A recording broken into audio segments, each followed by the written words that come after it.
Cuando el presidente Andrés Manuel López Obrador sorprendió a la periodista Sanjuana Martínez durante una entrevista pidiéndole que le ayudara a transformar la agencia de noticias del Estado mexicano Notimex, ocupando la dirección de la institución, le dijo que se la iba a pensar.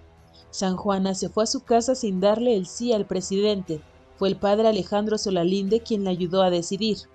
Deja de pensar en ti y en tu futuro. Piensa en el país. Aporta. Aceptó pensando que era la única oportunidad que tendría de aportar un granito de arena para la transformación de México.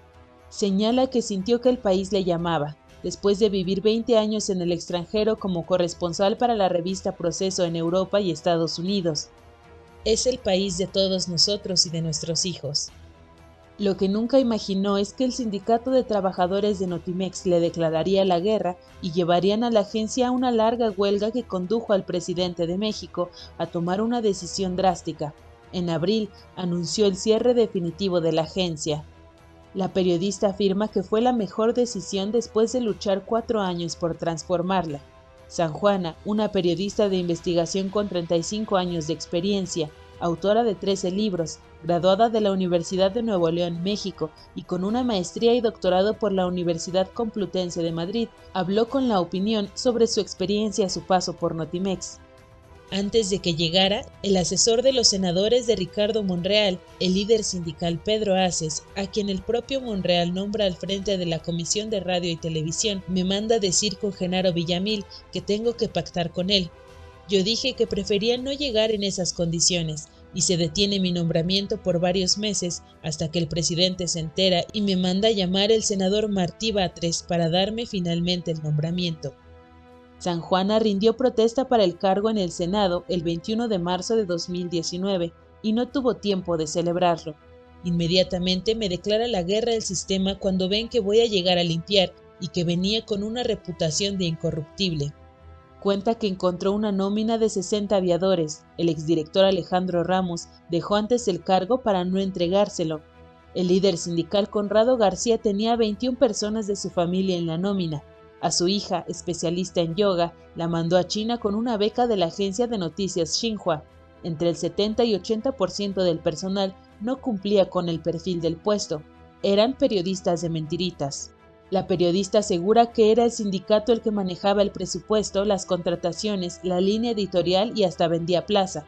A los trabajadores se les daba 15,000 pesos al año para comprar medicinas y 50,000 para la fiesta de aniversario del sindicato.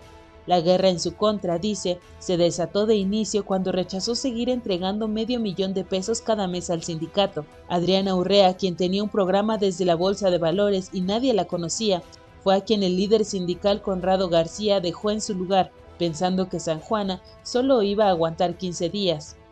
La primera semana de llegar al cargo me dejaron unas coronas de muerto en la oficina. Me mandaban gorilas para seguirme a mi casa o al restaurante para intimidarme. Casi un año después, el 21 de febrero de 2020, estalló la huelga tras un recuento fraudulento con votos de gente que no tenía por qué votar. ¿Qué dificulta llegar a un arreglo? Sanjuana Martínez explica que Arturo Alcalde, el papá de la secretaria del Trabajo, Luisa María Alcalde Luján, es el abogado del sindicato y todas las decisiones salían a su favor. Además, toda la prensa, salvo honrosas excepciones, estuvo a favor del sindicato. En el fondo, lo que querían era golpear al presidente. El sindicato es una organización mafiosa y Notimex estaba convertido en la cueva de Alí Baba. Los periodistas y los medios que ahora dicen que se ha perdido una agencia de noticias fueron complacientes con la corrupción que existía. Tuvimos diferencias en cuanto al número de personas despedidas que querían que reinstaláramos, muchos de ellos con denuncias por actos de corrupción. Cuando asumió la dirección de Notimex, Sanjuana recuerda que había entre 340 y 360 trabajadores. Despidieron alrededor de 100 y el sindicato pedía la reinstalación de entre 30 y 20. Precisa que a partir de que el líder de los telefonistas, Francisco Hernández Juárez, comenzó a financiar la huelga de Notimex, dándole 2 millones de pesos cada 6 meses a la líder sindical, el movimiento huelguista se fortaleció y se alargó. Resume diciendo que la líder sindical supo unas semanas antes que Notimex iba a cerrar, así que no fue una sorpresa. Ante el cierre de la agencia, la directora dice que la liquidadora se va a encargar de liquidar a los trabajadores, las deudas y el pasivo laboral. Hay 70 trabajadores y unos 30 que se declararon en huelga. Todos van a ser liquidados conforme a derecho. Comenta que con su llegada se le dio la vuelta a la agencia con puro trabajo. Pasó de ser un órgano propagandístico a recuperar los géneros periodísticos, el reportaje, la crónica, la entrevista. Creó Notimex TV, un departamento de periodismo de investigación, Notimex Multimedia, hizo cambios en Notimex Verificado, fueron los primeros en verificar noticias falsas. La lista de clientes pasó de 600 a 900 y ahorraron 42 millones de pesos dentro del programa de austeridad republicana. ¿Qué sigue para San Juana Martínez? La directora aclara que el presidente le invitó a seguir ayudándole en otras responsabilidades, pero lo está pensando porque ante todo es periodista.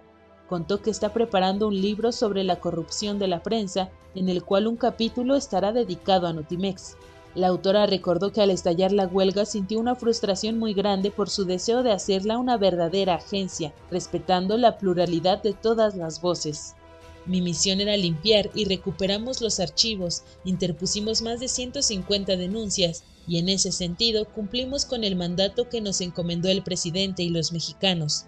Sufrí campañas de desprestigio, montajes, la organización Artículo 19 me quería moralmente muerta, me boletinó como agresora de periodistas por limpiar y combatir la corrupción. Eso sí, asegura la periodista, el presidente Andrés Manuel cumplió su palabra, nunca intervino en la línea editorial. A mí me persiguieron, pero luchar por México vale la pena. Nunca pensaron que yo iba a resistir. Mi resistencia y mi madera se llama México.